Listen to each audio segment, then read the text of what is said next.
Gilabay pa naman ako ng leave me alone. Namatay na pala yung tao dyan. Bahay na. Hi. Goodbye, nak. Here.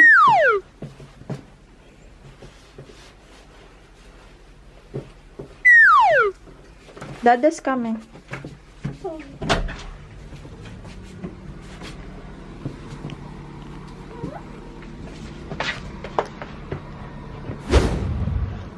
Dada.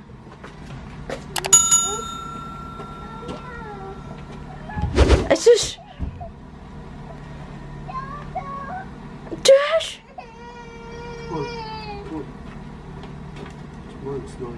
Wow. Goodbye, na. Love you. Dada cannot go without kiss. Mama kiss. Ay! Ay, shush! Oh, another one. Bye-bye, so cold man. Take care. Oh, tignan nyo yan. Oh. -9 daw sa labas. OMG. Buti na lang wala akong pasok.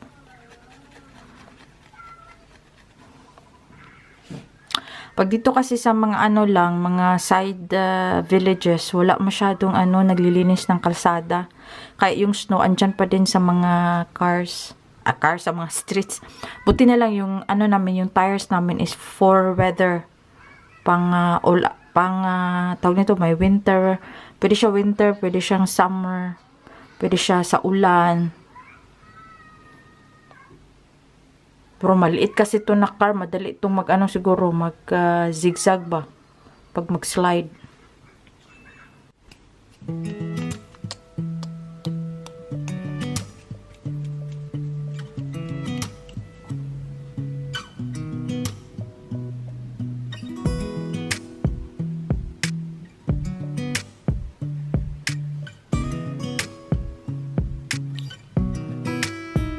Sa wakas, I'm free!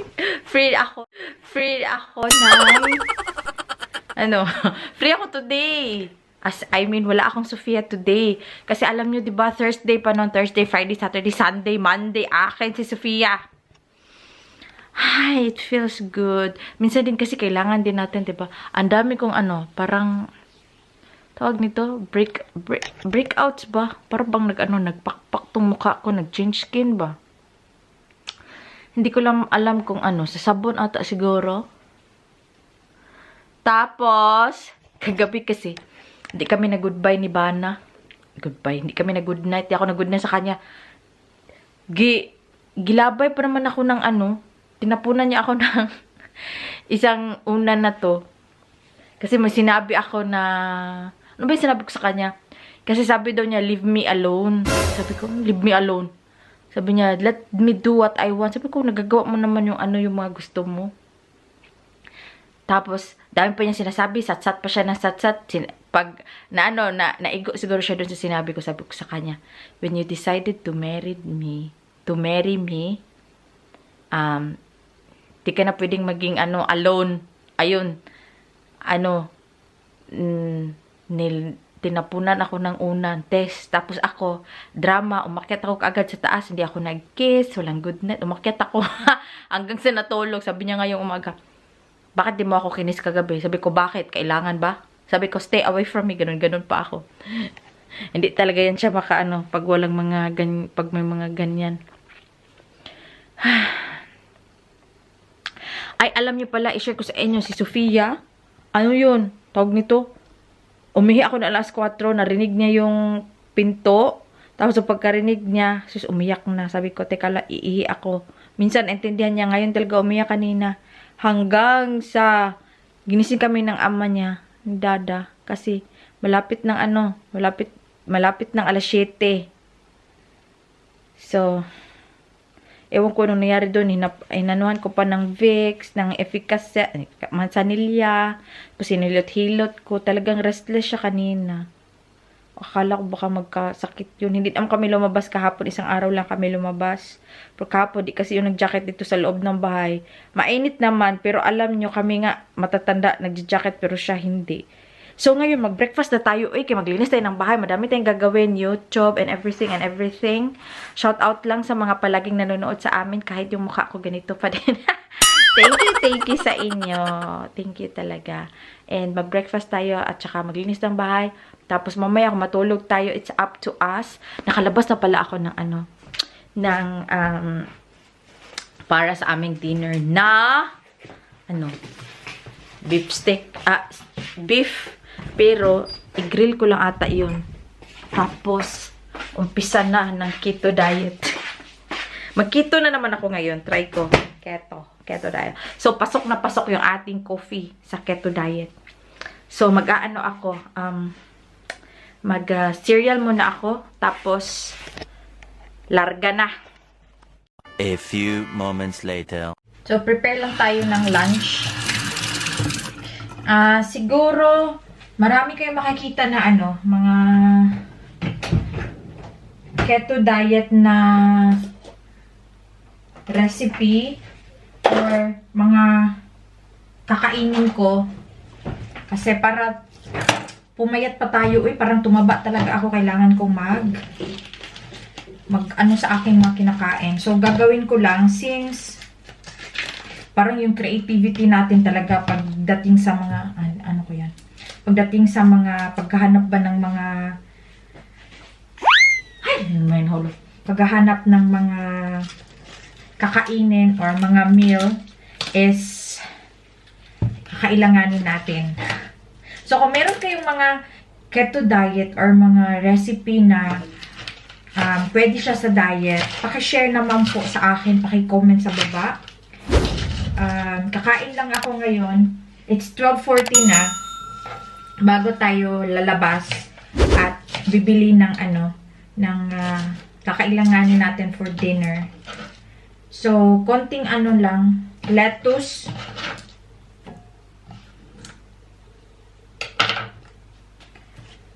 At since meron tayong chicken pa na natira, mag-shred lang tayo ng chicken. Lagay ko dito. Normally, kung may kayo, yung keto na mayonnaise, gamitin nyo. Pero ako wala pa. So, bibili tayo sa Jumbo. Meron akong nakitang Kewpie mayonnaise. Paano din yun siya? Parang low carb. So, mas mura siya sa Jumbo. 3 euro something. Kasi saan ko ba yung nakita? Sa Asian store, ang mahal niya, almost 6 euro. Sabi ko, ay, ang mahal naman. Tapos, maliit lang yun. Bibili tayo next time pag pumunta tayo sa Jumbo. So, gagamit lang ako ng medyo maraming chicken kasi love na love ko. Tsaka ito lang siya. 3 ingredients lang ha. Ayan. So, diba? And then, i-pair ko lang din siya sa black coffee. Black coffee lang kasi malamig. Or water. Pwede naman or juice. Pero sa akin, I think coffee is good. So,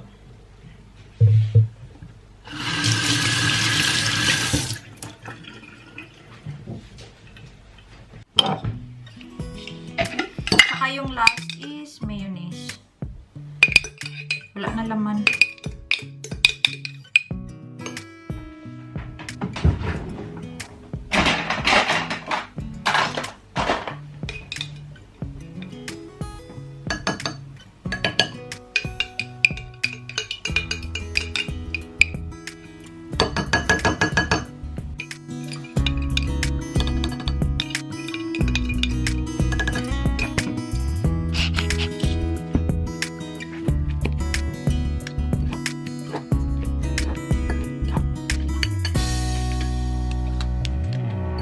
Diba? Napakadali lang niya.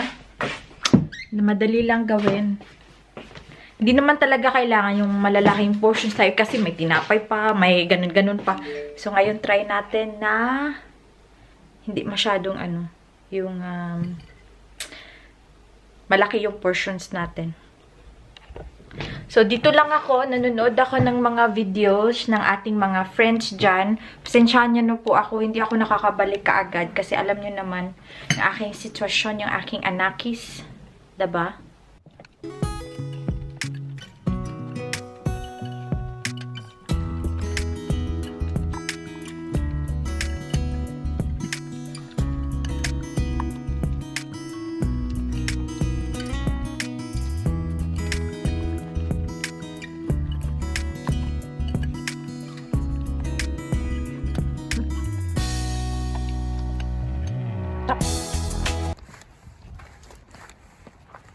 Ang ganda, no? Puro puti.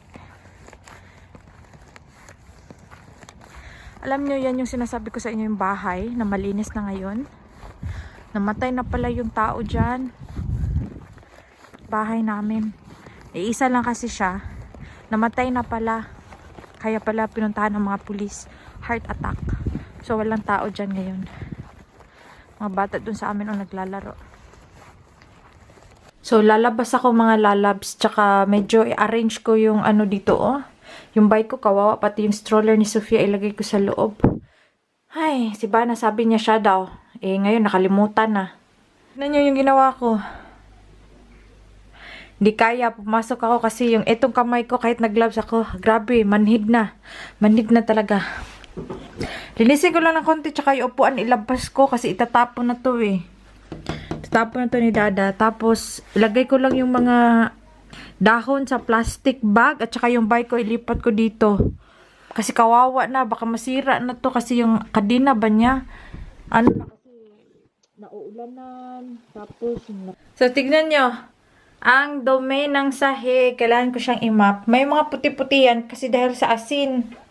Ayan o, imamap ko siya. Tapos yung trabaho ko, medyo okay na, no? Kaysa nung sa dati. So, pakita ko sa'yo yung ano yung mga binili ko for today. Bumili tayo ng mushroom. Ito yung cherry tomato. Hindi ko lang alam, ito yung pinakamahal. It's €2.99 for 400 gram. Meron sanang 69 euro cent. Pero ito yung binili ko kasi alam niyo naman, di ako kumakain ng tomato. If I were to start yung mga salad-salad na gano'n, dapat masarap yung kamatis kasi nakalito extra sweet. Pero hindi ko alam. So, please comment down below kung ano yung pinakamasarap na tomato para sa inyo. Diba? Hindi ko alam. Kaya ito binili ko. Excuse pa. Avocado. Ito, sweet potato. Hindi ko alam kung sana mag-work siya. Ilalagay ko siya sa tubig. Kagaya nito. Ayan. Para hindi ako bibili lagi ng, alam nyo yung yung spinach, yung bang parang tangkong or yung dahon. Palagi kasi akong bibili ng spinach. Tapos, nasasayang siya, tinatapon ko.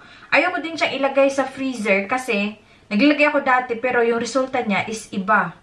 I-try ko to kasi alam nyo ka Inday Val, meron siyang ganito sa kusina. And then malaki na as in tubong-tubo na. Hindi ko lang alam kung saan ko to ilalagay. But for sure, ngayon, ito para to sa aking gulay. Tsaka broccoli.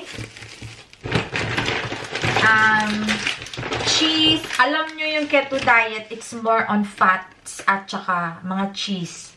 So, kahit anong cheese or kahit anong fats, healthy fats, pwede. O matagal naman ang niya, yung ang kanyang expiry date. So, pwede lang. Ito din cheese.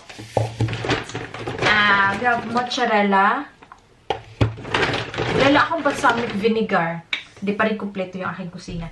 And soya unsweetened. Hindi ko alam kung wala kasing fresh. Ewan ko pa bakit walang fresh. First time kong mag-soya. I don't know kung masarap siya or hindi. I-try natin. Ito yung gagamitin kong culinary cream for cooking. Dapat sana heavy cream or double cream. Pero wala yan dito sa Netherlands. Hindi ko lang alam kung ano. Ba't pa ako maghanap ng iba? Ito na lang. So, cucumber. Request ni Bana. It's not for me, ha. Dito para sa akin. Para kay Bana. And sausage. Ito yung magiging dinner ni Sofia today. And chicken. Kasi wala na kami chicken fillet. And iba kay Sofia kasi beef kami. So, yung beef is medyo rabi. Rabi. Para bang siya? Rabi. Mali. Para siyang rugby. Ano ba sa English? Para siyang, basta, matigas. Yun. So, iba yung kasi parang isi-screw ko lang siya. Skewer yung style. So, parang grill lang. So, yun yung gusto ni Bana. Hay nako, I'm a little bit happy sa mga binili ko. Kasi, papunta na siya sa parang keto diet. Pag mga ganito talaga, no? Alam niyo, pag hindi kayo sana yung lifestyle na ganito, parang napapadami kayo ng gastos. Pero, in the end, I think naman na okay lang din. So,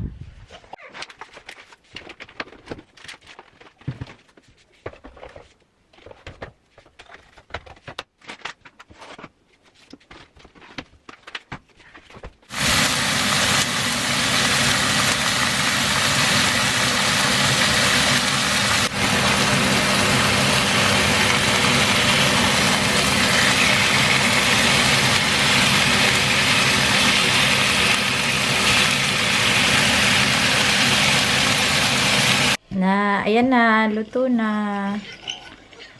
Greek salad, tzatziki, and Sophia.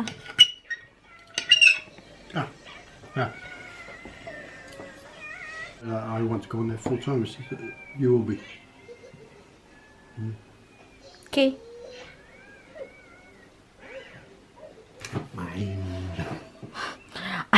I was not expecting to have a Greeks as a then okay. Yeah, when you said beef and skewers, I thought, well, we'll have the Greek. Yeah, because you just said the Greek salad. Yeah.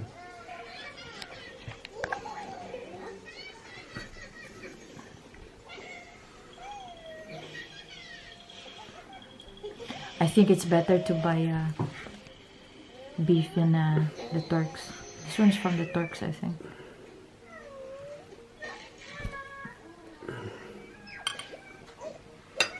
Yeah, go away. Go. A few moments later.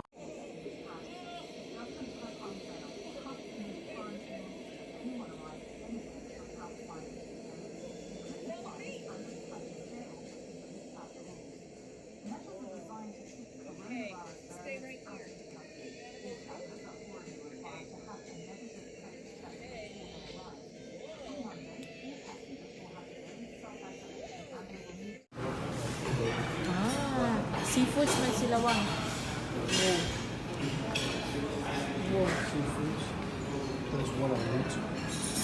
갑자기 내게 나타나준 너 난 아무 말도 할 수가 없었지